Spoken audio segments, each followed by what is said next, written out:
자, 매주 목요일에 만나는 경제본부 KBS 보도본부의 서영민 기자 나와 있습니다. 어서 오세요. 네, 안녕하세요. 이거부터 물어보려고 그랬어요. 네. 오늘 새벽에 그렇습니다. 이 미국 연준 네. 금리 확 올렸고요. 자이언트 스텝. 원달러 환율은 1,400원을 넘어갔어요. 네, 1,400원 넘은 게 2009년 3월입니다. 이때가 글로벌 금융위기 때입니다. 그때 이후로 13년 6개월 만에 다시 넘었거든요. 지금 위기라고 하는 사람은 아무도 없는데 환율은 위기 수준일 때와 유사해진 겁니다. 굉장히 위험스러운 상황인데 0.75%포인트 올린 게 이 자체가 놀라운 게 아니고요. 이 자체는 예정이 돼 있었죠. 네네네네. 1%포인트였으면 엄청 놀랐어야 하는데 근데 0.75면 괜찮은 거였고 문제는 올 연말 수준을 어느 정도로 세팅하느냐. 네네네. 지금 그 올 연말 수준이 4.25. 네. 1%포인트 또 올랐습니다. 지난번 3.4였는데. 네, 석 달 전보다 한 1%포인트, 네. 직전보다는 한 0.75 정도 더 오른 거예요. 이제 그러니까 더 올려야 되겠다. 지금까지 계속 얘기한 게 연준이 더 올리라 네. 했는데 이번에 다시 한번 또 더 올려야 된다가 되면서 아이고 머리야 되면서 네. 전 세계 금융시장이 반응하고 달러 인덱스라고 하죠. 다른 나라 통화 묶음과 달러 가치 사이의 비교 이게 111까지 올랐습니다. 아주 네. 많이 올랐습니다. 아주 많이 올랐습니다. 네. 자, 이런 세계적인 지금 경제 상황, 특히 우리가 겨울을 앞두고 경제 위기라고 하는데요. 네. 자, 경제협력개발기구 OECD 국제기구는 어떻게 예측하고 있는가? 이것도 궁금한 점인데 네.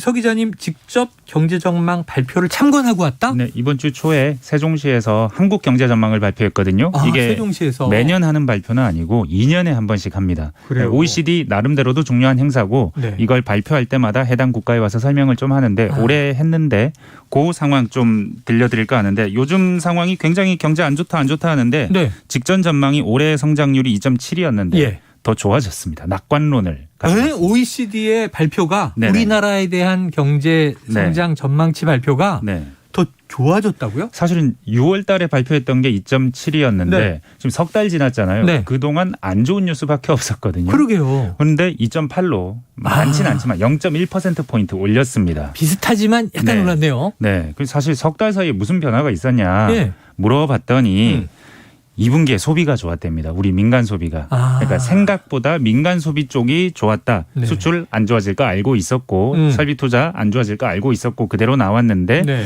민간 소비가 생각했던 것보다 더 많이 좋아졌다. 그래서 이 부분을 반영해야 되는데 3분기는 어떤가 봤더니 3분기도 지금까지는 꽤 좋다. 그 분위기가 이어진다. 그리고 네. 아마도 4분기도 꺾인다 손 쳐도 민간 소비가 이 정도는 유지해 줄 테니 우리 2.8로 볼래.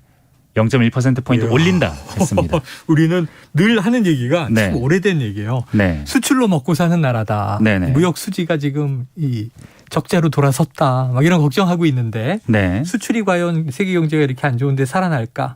근데 옛날부터 또 네. 우리는 내수 시장이 좀 두터워져야 한다 이런 얘기 했잖아요. 맞습니다. 야, 지금 수출은 안 좋아지는데 이 내부 네. 소비가 괜찮다. 다만 야, 네. 내년 같은 경우에 올해는 2.8로 조금 높였는데 네. 내년을 2.5에서 2.2로 0.3%포인트 낮췄습니다. 내년이 안 좋군요. 그래도 내년은 안 좋다고 볼 수 있지 않느냐라고 생각하실 수 있겠지만 네. OECD에서 나와서 설명할 때는 예. 부국장과 한국 스웨덴 담당 데스크 네. 두 사람이 와서 설명했거든요.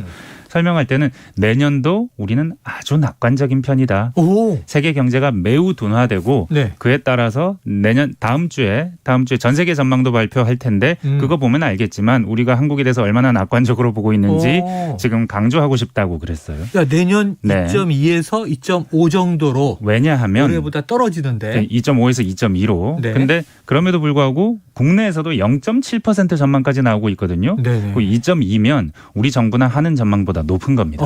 그래요. 그러니까 OECD가 보기에는 한국은 굉장히 괜찮다. 네네.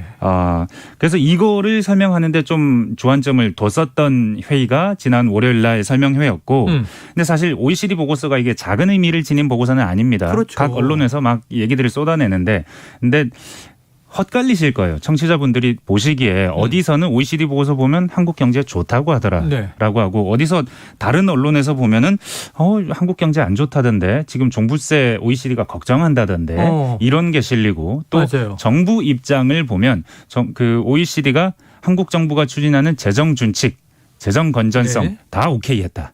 음. 부동산 세제 합리화 조치 이것도 오케이했다. OECD는 우리 정부 정책 다 찬성한다. 이런 네. 식으로 설명을 하거든요. 예, 예. 입장 따라 다 달라요. 보수 언론, 진보 언론, 정부 다 다른 설명을 합니다. 보고서는 같은 보고서죠. 같은 보고서인데. 물론 이제 두터운 네. 뭐 여러 분야에 맞습니다. 대한 내용을 담고 있는데 지금 말씀은 국내 네. 언론이 네. 자신들이 관점과 관심을 가지고 있는 대로 네. OECD 보고서를 뜯어서 해석을 해서 보도하는 거군요. 맞습니다. 그래서 제가 오늘 전해드리고자 하는 내용은 네. 현장에 가서 OECD 관계자들 말을 들어봤더니 그 사람들은 이거 강조하더라 하는 얘기 전해드리려고 하는 직접 겁니다. 이야기를 네. 나누고 온. 네. 자, 첫 번째 의미 부여는 어쨌든 한국 경제 낙관적이다 이렇게 네. 봐도 무방합니까? 제가 당일날 계속 얘기를 들을 때 네. 그 서프라이즈드라는 단어를 쓰세요. 오. 그 놀랐다는 단어를 한 3번 정도 크게 3 주제 정도에 대해서 놀랐다고 하는데 첫 번째가 바로 이겁니다. 오. 한국 경제는 정말 좋아. 오. 보니까 코로나 이후로 코로나 때 살짝 꺾이긴 했는데 마치 코로나가 없었다는 듯이 계속 쭉 성장하고 있어. 오. OECD 평균을 계속해서 상회해. 좋아. 네, 네. 이게 하나였습니다. 서프라이즈. 네. 다른 둘은 좋은 건 아닙니다. 다른 둘 그래요? 서프라이즈는 좋은 건 아닙니다. 세 개 중에 네. 하나는 좋은 거고. 네. 두 번째는 인구 고령화. 아이고. 네, 속도가 너무 빠르다.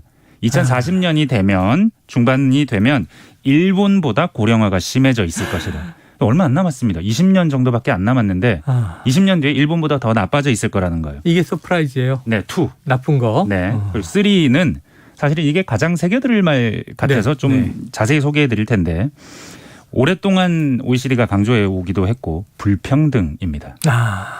경제협력개발기구가 한국을 볼 때 불평등이 보입니다. 불평등, 양극화 네. 여러 가지 표현으로 맞습니다. 이것도 서프라이즈다. 네네. OECD의 시각으로는. 네. 왜냐하면 사실 진위 개수 같은 것들 경제 좀 아시는 분들 네네. 한국 숫자가 좋다고 아실 거예요. 음. 한국은 다른 선진국들에 비해서 중국에 비해서 뭐 분배 지수도 좋고 분배 지표가 여러 가지 진위 개수 외에도 다른 것도 다 좋다라고 알고 계실 텐데 지표 자체는 좋습니다만 OECD의 코엔 부국장 직무대리 특이한 지점을 바라보는데 빈곤 지표 하나 설명해 드리면 연령별 빈곤율, 나이별 빈곤율.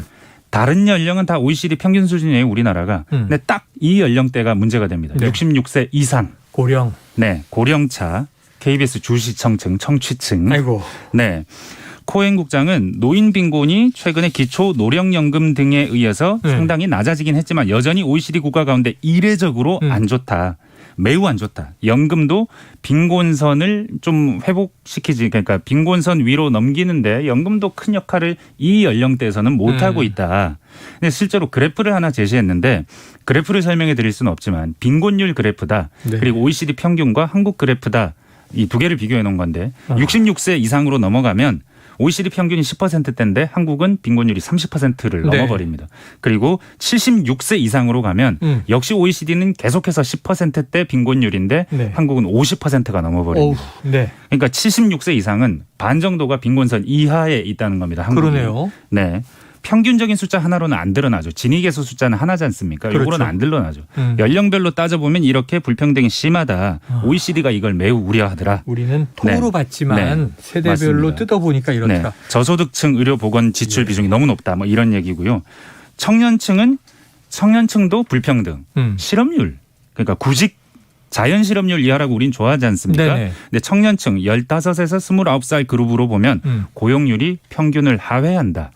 이게 대기업 공무원 선호하는 풍토 그거 안 되면 뭐 안 들어가는 중소기업이 굉장히 생산성이 낮은 측면 한국 경제의 고질적인 이중구조 이걸 드러낸다. 그러니까 너무 대기업 위주인 산업구조 이게 불평등하고 직결된다. 이런 얘기까지 청년과 노인 둘 다 지적했습니다. 이게 우리가 걱정하는 항상 청년층 문제 걱정하고 고령층 문제 걱정하는데 OECD가 한국을 참 잘한다. 3번 서프라이즈 했는데 경제가 탄탄해서 놀랬고 인구가 이제 급격하게 고령화될 것에 대해서 놀랬고 경제 이면에 세대별 불평등에 놀랐다. 야, OECD가 참 우리나라 어떻게 이렇게 잘 알아요? 사실 방금 전도 설명을 드렸지만 보고서 내면은 우리 정부는 재정준칙 지지했다, 연금개혁 지지했다 하면서 정부 정책 방향 같은 부분 강조하는데 보수 언론, 진보 언론은 각자 보고 싶은 곳에 프레이밍 하는데 강론에서는 틀린 얘기가 아니고 그럼에도 불구하고 OECD가 정말 해주고 싶었던 조언하고는 좀 떨어져 있는. 그래서 오히려 이 조언을 못 보게 되는 효과가 있으니까 제가 좀 그게 궁금했는데 지금 좋은 얘기했고 우리 경제가 대체로 좋다. 좋게만 봤을까? 네. 조심하라고 경고하는 대목은 뭡니까? 위험 요인 있었습니다. 네. 1번은 반도체. 니네가 의존하고 있는 반도체 지금 경기가 완전히 꺾였다. 이번 정부가 올인하고 있는데. 네. 걱정이다. 2번은 세계 금융 불안. 이게 당연히 너네 영향을 줄 거다. 예. 3번은 부동산. 부동산 시장에 가격이 떨어질 텐데 가격이 떨어지는 자체가 문제가 아니고 가격이 떨어지면 가계부채 그리고 금리 상승 때문에 가계부채 못 갚는 비율. 이게 늘어나서 금융 혼란이 올 걱정하고 것이다. 있는 거잖아요. 네, 그걸 걱정하는 네. 거고 네 번째는 뭐 트윈데믹, 뭐 코로나와 독감 그리고 5번째는 북한 변수까지 네. 보더라고요. 이 정도입니다. 우리가 고민하는 5가지를 꼭 네네. 짚었습니다. 반도체 네, 여기에 너무 집착하고 올인하지 말라. 네, 지금 우리나라 경제도 조금 더 다양화 네. 분산화해야 된다는 얘기인 것 같고요. 자, 금융 불안관, 네. 이 불확실성. 지금 우리가 뭐 보고 있는 수치들이죠. 맞습니다. 자, 예. 사실 제가 눈길을 끌었던 건 네네. 간단하게 2가지만 말씀드려보면요. 네, 말씀 주세요. 기후변화, 한국이 목표는 거창하고 좋은데 실천이 부족하다라는 네네. 얘기를 했고요. 특히 최근 정부 들어서 더 떨어졌다 목표치가.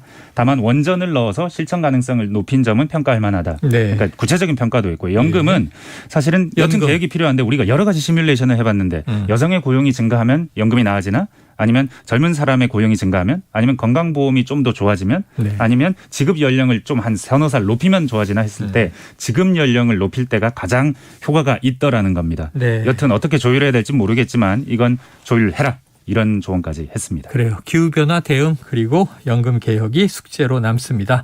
자, 이게 OECD를 통해서 서 기자님 하고 싶은 얘기를 오늘 다 하신 거 아닌가. 아우.